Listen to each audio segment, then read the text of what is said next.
We're driven by the search for better. But when it comes to hiring, the best way to search for a candidate isn't to search at all.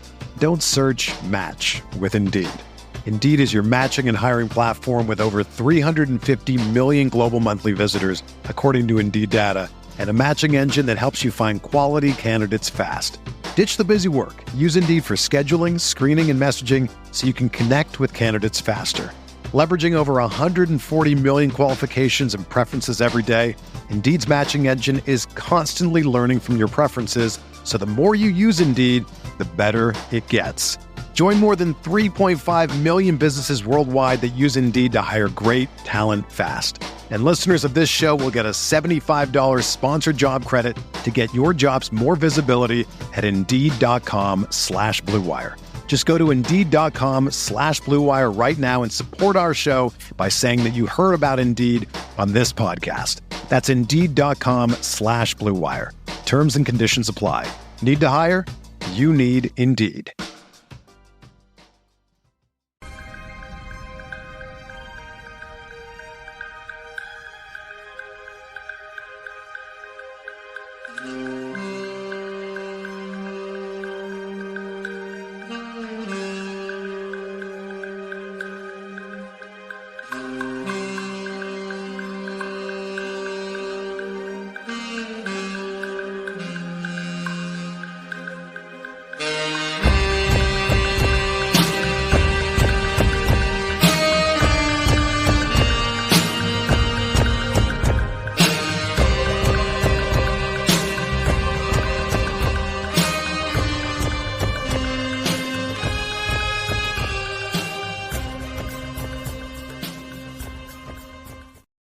Hello, friends. Thanks for hanging out. This is Pod Mavericks Group Therapy. I am Kirk Henderson, editor-in-chief at MavsMoneyball.com. Can't tell you how much I've enjoyed these playoffs in this season, getting to spend time with some of you guys. If you're new to this show, or if you're old to this show and just forget how this works, in the YouTube comments, I have pinned a post to a StreamYard.com link. I want you to click it, come in here, give me your takes, process some of those feelings. It's so much more effective than yelling at other strangers on the internet. Talking basketball with real live people is part of the it's part of the fun here. It's this, we here at Pod Mavericks support the touch grass movement, which really involves just talking to human beings. We'll hang out until people are done talking, and then we can throw this game in the trash and move on with our lives. We got two regulars waiting to talk. Coming up first is Boots on the Ground correspondent Brian Roby. Brian, I got to figure out how to get my mouse over to you to bring you up on stage because it is ignoring my calls. Hey, Brian, what's up? Hey, man, how's it going, Kirk? What do you think? I'm less angry than I was immediately at the end of the game. I'm no less disappointed. And I'm going to need you to give me some space to lay out here because there is no one other than maybe Josh Green who did not cover themselves in shit tonight. Ooh. Not even Gafford? I like Gafford. Gafford was so weak at the rim. So weak. On the finishes, at least? He couldn't finish over dudes that was 6'4" and 6'5". Those were floaters from like 8-9 feet. Those are weird.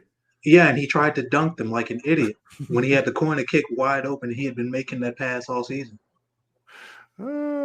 He was trying to jump from the free throw line damn near to finish over these tiny dudes when he literally could have just taken a dribble or pumped and just gotten a layup, kick to the corner.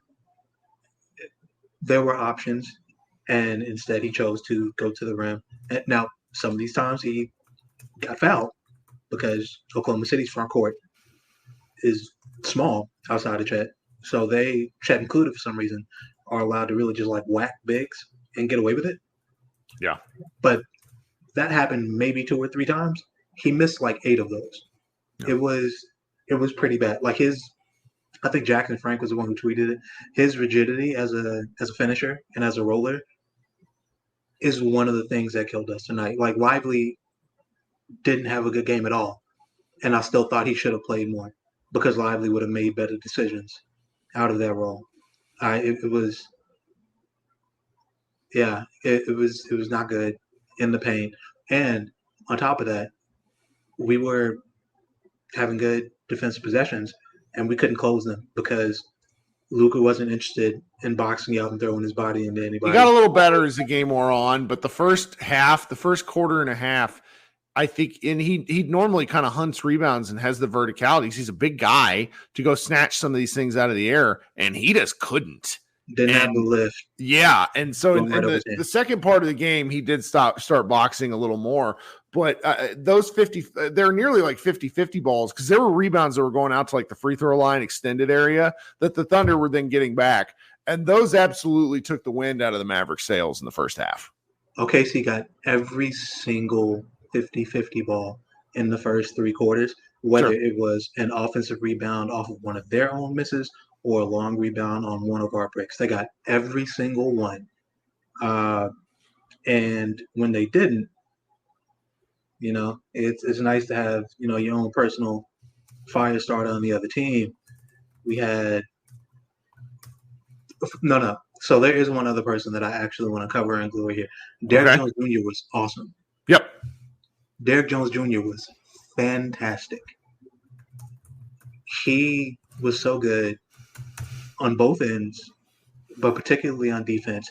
He was single-handedly playing J-Dub into the ground the way that he did Paul George for most of the Clipper series. Mm-hmm. Except when he came out of the game or when we went to play small and he moved up to the 4 instead of staying at the 3 because we didn't have Maxey.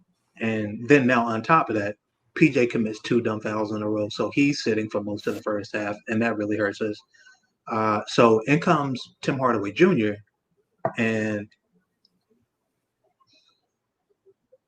I don't understand it. I flat out don't get it. Like, what did Exum do? Did he hurt somebody?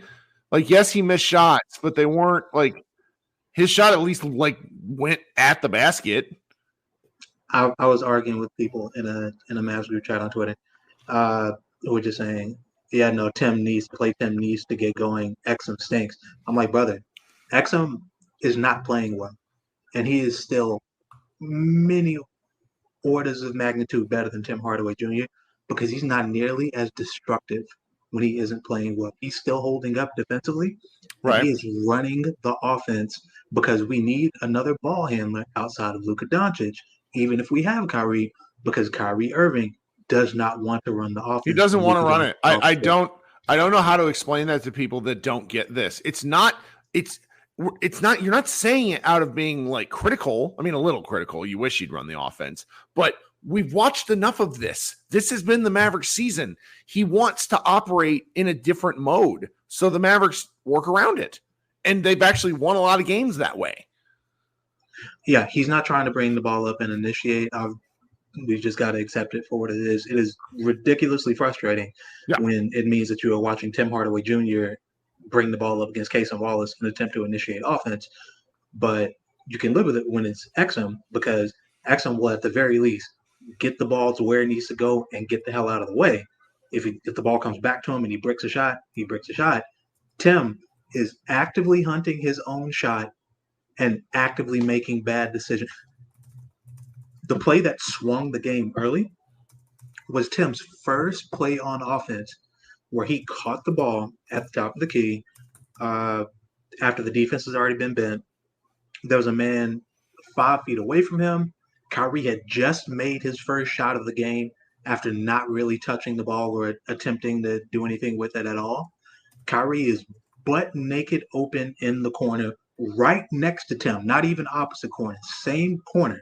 He is 10 feet away from Tim Hardaway Jr. if he looked to his left. Tim catches the ball with 6 feet of space between him and the closing defender, pump fakes for some reason, and then in the middle of the pump fake, dumps the ball down to Derek Lively, where Chet is right on his back, right under the rim. The shot clock is winding down. Lively has to put up a shot. It gets spiked 15 feet the other way, and Lively loses all confidence and looks like poop the rest of the game. So we just lost 3 players that we could have used in this game in one play because Tim couldn't make a simple basketball decision. Then he comes in the fourth quarter. I wanted to say third. It was the fourth. He comes in the fourth after Derrick Jones Jr. had been doing an awesome job on J-Dub all game long. He was running that man into the ground. He wasn't giving him any space. He was not getting bumped off his position when J-Dub got his shoulder into you on that drive, which is what he loves to do and create space that way. He couldn't do it against Derrick Jones. He couldn't do it against PJ. Tim Hardaway Jr. came to the game, and this man had a personal 8-0 run that ended the game. Yeah. Walked into the best looks he had all game. He's great. I mean, he's great. I think that's the thing. Whenever and I don't fuck it. Whenever dipshit other team fans join the comments, I think they're always really surprised that I'm not shrieking about how much I hate the other team or how much I hate fouls and the refs and this, that, and the other. It's because I am a knower of ball and I'm not a fucking moron. And the Thunder are really pretty good. And I like good basketball. And there was a significant portion of this game that was actually really good basketball. And then the Thunder just blew the doors off. I love most of the Thunder players. I was kicking and screaming and yelling for the Mavericks to find a way if J-Dub had fallen to 25 because we had that around that time in that draft, or for us to trade up to try and get him, because I knew the moment I saw his pre-draft tape and I saw how well he worked on ball and off ball. I don't even know how I'd categorize him. He just does a little bit of everything. Scottie Pippen feels insulting because I think he's a better offensive player, but he just does so much as a big guy. He's a jack of all trades and genuinely growing into a master of quite a few of them. He can handle the ball. He can run your offense. He can space for you. He can cut. He can finish. He can pull up. He can catch and shoot. He will defend bigger wings. He will defend fours. And defend he had Kyrie, and part of why Kyrie wasn't involved early is because he was just near Kyrie, and that's a hard thing for Kyrie at 6'2" to get around. And this is what I'm saying. This dude is so good, and we had him. He was playing like shit, not because he was having a bad game, because Derrick Jones Jr. was in his jersey all game, and all it took was 2 minutes of Tim Hardaway Jr., and he was right back on, and the game was over. And that's before you get to Luka, what are you doing? That's before you get to Kyrie, Jason Kidd, why are y'all just watching this happen and not talking to this man? You know he can't do what he's used to doing. Yeah. He doesn't know it because he's still trying to force it, but nobody's telling him. And so now you just gave up a game so that you can go and talk to him about it in film study when there were 18 minutes of game time left when you could have said this to him. Yeah. Yeah. Matt Moore just told me, because I was exchanging tweets with them. I said it felt like the Thunder got all 50-50 balls, and for whatever tracking analytics he uses, he says the Thunder beat the Mavericks 8-3 on loose ball recovery. So that's something. What else you got for me? Anything else? Look, I'm just glad that Josh Green came in and was able to do his job. I'm happy for him that he had that game, because he needed to see some shots go. I mean, he needs to, the fact that he can't hit open threes but can hit contested threes is truly baffling to me. Did you hear Josh Bowe talking about the kind of whirlwind pass that Luka found Josh in the far corner where there was no one even on that? And that shot was so bad. It didn't have a chance.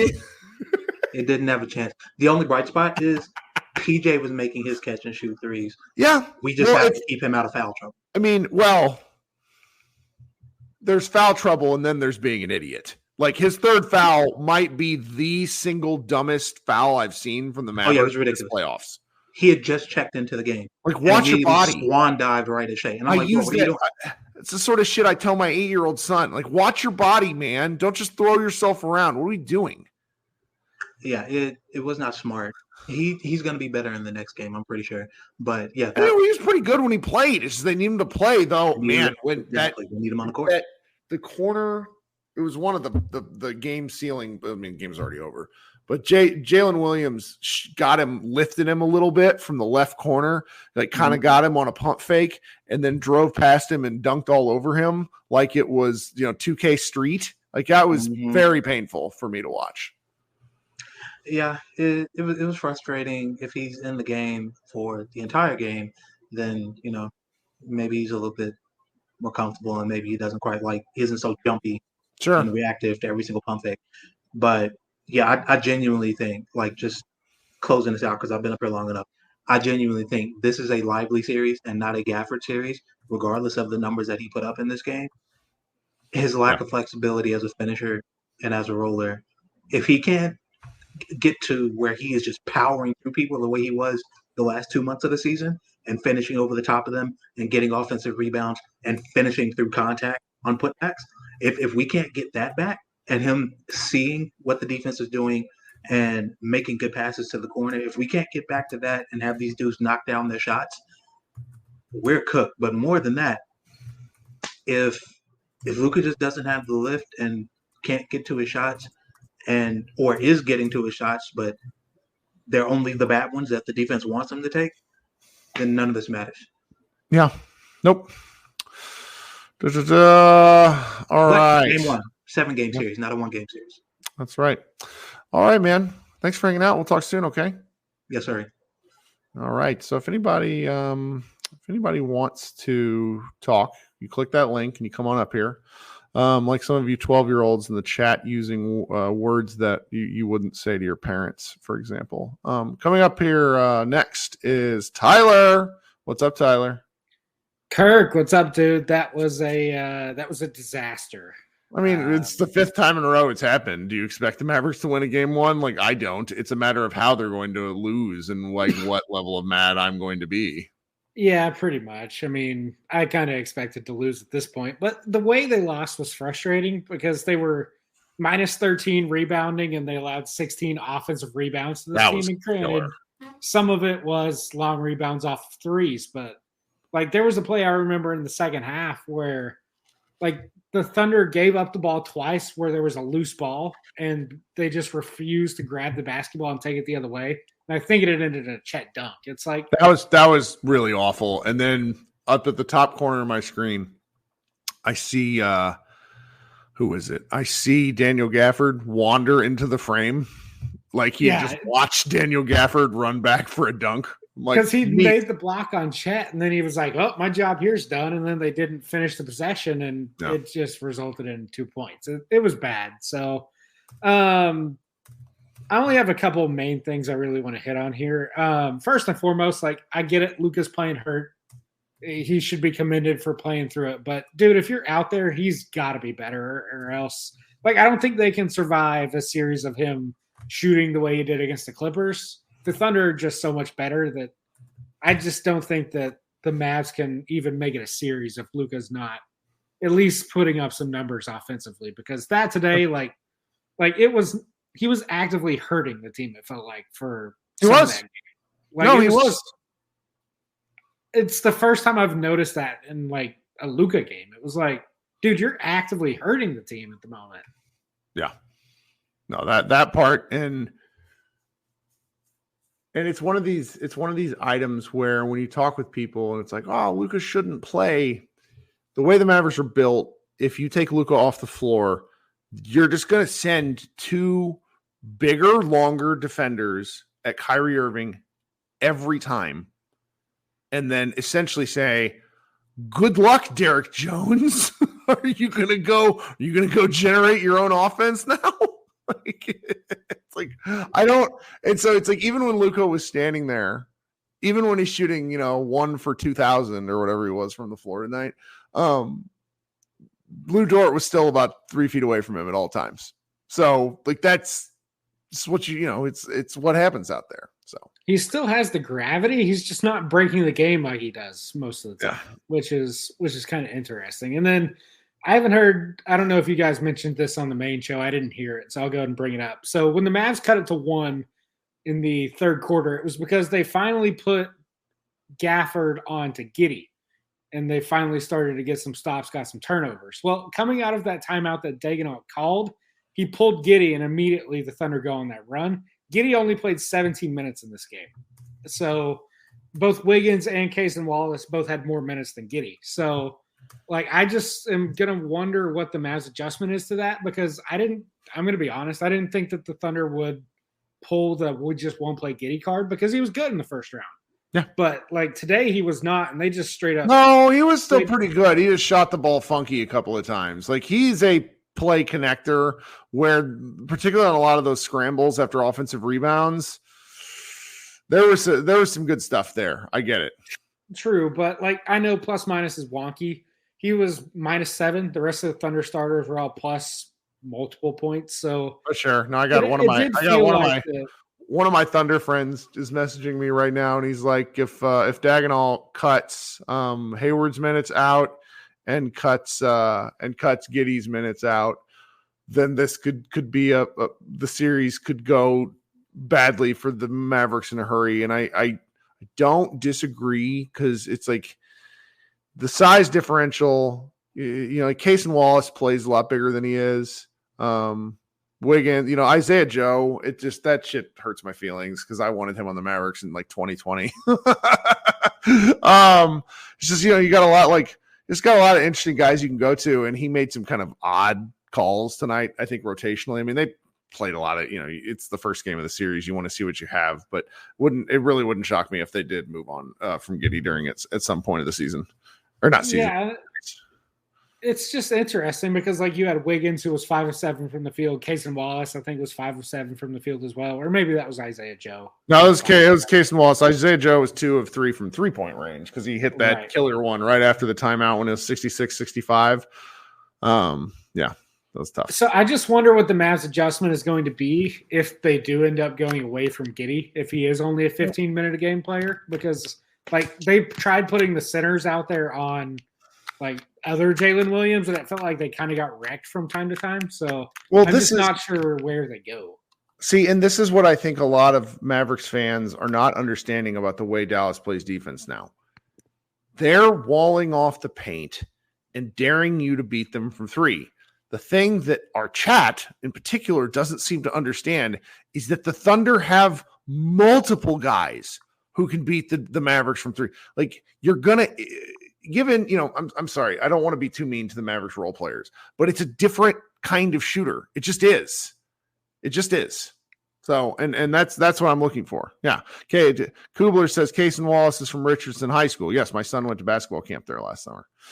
He's a hell of a player. I mean, he's just supremely talented. Really. I mean, there's a lot of Thunder players that I like. It's like it's why I don't really feel like super interested getting into it with like Thunder fans over anything. It's like I like your team. You're not at that point in the like fan cycle where I hate you, like, because they don't get shut. Yeah. Because the way the big, it's like the way the bigger media markets team work, they're shoved down your throat all the time. And so the more interesting teams that aren't the Knicks, the Lakers, the Golden State Warriors, they don't get the Thunder were great all year and were not much of a conversation piece ever, which, why not? They were good. It's baffling. So, yeah, I mean, I guess my last thing, and then I'll hop off here because I've been on for a while, but, like, do you think we reach a point, maybe it is game 2, if the Thunder keep hitting, granted, they were 46% from three before Dallas pulled the plug on it. Like, sure. Is there a point in this series where you think the Thunder can hit enough threes to where it forces Dallas out of what they've been so good at here? No, because kid's a mule.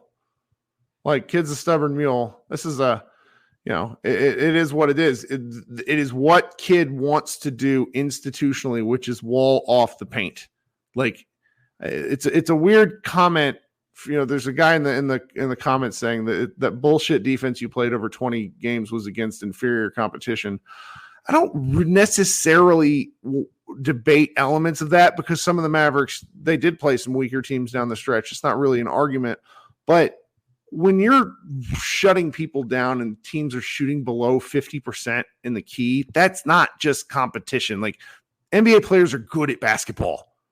Okay. And I'm also sitting here saying, and I've said this on multiple podcasts, the Mavericks foul A lot. I don't care because they're not called. But I mean, I used to watch Dirk Nowitzki back in the 2000s. Okay, I used to think that man got fouled all the fucking time, and he never would get calls, etc. Like I just don't. It is what it is. Where it's like this is just the way the game is called now. And the Mavericks defense is geared up to literally allow those threes, and it sort of hurts me as a Mavs fan. Where do you remember how we broke the Lakers in 2011? How old were you for that? I was, I believe, like 13, 12. Okay, 13. So in that series, I remember it. In that series, Phil Jackson talked about how giving up corner threes was good defense. Okay, so part of my brain is like, how are we giving up 11 open threes to the Thunder from the corners, which is what happened tonight? Like, how? It's not the 90s, but then again, these new rules. And the Mavericks can do some stuff. I mean, like, look at what the Mavericks are not the Wolves. Don't get me wrong. But look at what the Wolves did last night to Oklahoma City. You body people now in the NBA, and they don't care. That's what made the first quarter and a half. Some of the calls that the Thunder were getting, I mean, they're fouls. I'm not sitting here saying they weren't fouls, but for 2 months, they haven't been fouls, is what I'm actually saying. Does that make any sense? Yeah, it was inconsistent compared to what they'd gotten used to, which is probably why you saw Lively lose it there for a minute, because like you said on the main show, that was the first time in 2 months it'd been called a foul. Well, he did. He came from behind and hit him as he was going to the rim. And I'm like, I'm just not used to that being a call. But in my brain, how I watch basketball, that was foul. We've heard marginal contact for so long now. Like it felt like a couple of those were marginal.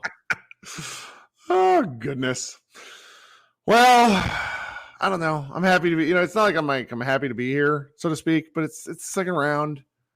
I didn't know what to expect from this team all year. I've had a good time. There's some weird, Jason Kidd got his need extension. There's some like look ahead things, which I'm already thinking about involving like Derrick Jones Jr. because him and Maxey were like the underpinnings of a strong defense, and that's dangerous. I don't know. It's always fun talking basketball for real. So I did see our guy Bibbs on Twitter pre-series was saying he thought it'd be a failure if they didn't beat the Thunder, which I just kind of disagreed with, but because I already think this year's kind of pretty much a success getting out of the first round. But sure, that was my goal. I have it on paper, Heck, I was glad they were playing. Bogey Mania in the chat says Mavs in 10. Just ran out of games. Just ran out of games and played more games. The Mavericks could have won. I like that one. That's a good one. All right, guys. So head on over to MavsMoneyball.com. I think Josh Bowe might be writing a little something, hopefully about the putridity of the, I don't know if that's a word, of the Mavericks offense. I would write words, but my brain no longer functions, so I'm going to go get this podcast up. Thanks so much for hanging out with us. Tyler, you got anything else before we head out?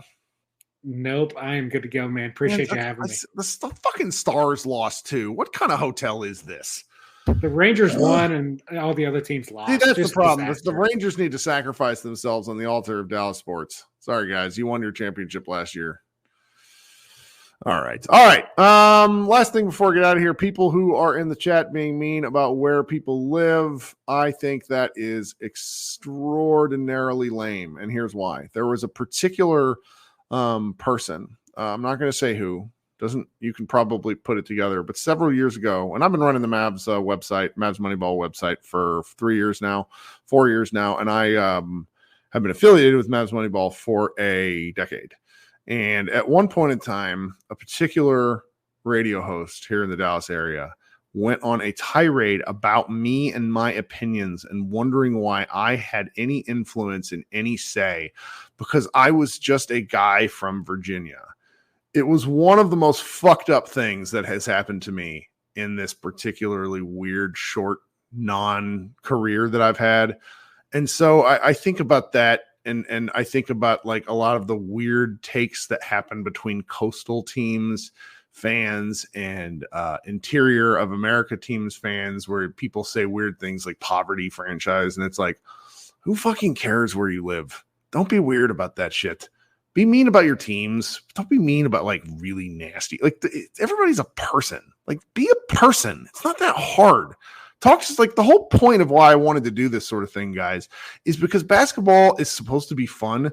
Talking shit is absolutely fun, but don't do it from behind a keyboard. Don't be a warrior. It's lame as shit. Grow up, please, everyone. Thanks so much for hanging out. Everybody be good. We'll talk to you a little bit more on Thursday night. Have a better part of your week, and go Mavs. Whether you're a world-class athlete or a podcaster like me, we all understand the importance of mental and physical well-being and proper recovery for top-notch performance. That's why I'm excited that Unified Healing is sponsoring podcasts on the Blue Wire Network. Unified Healing is a new and super innovative global network of wellness centers powered by Energy Enhancement System, or EE System.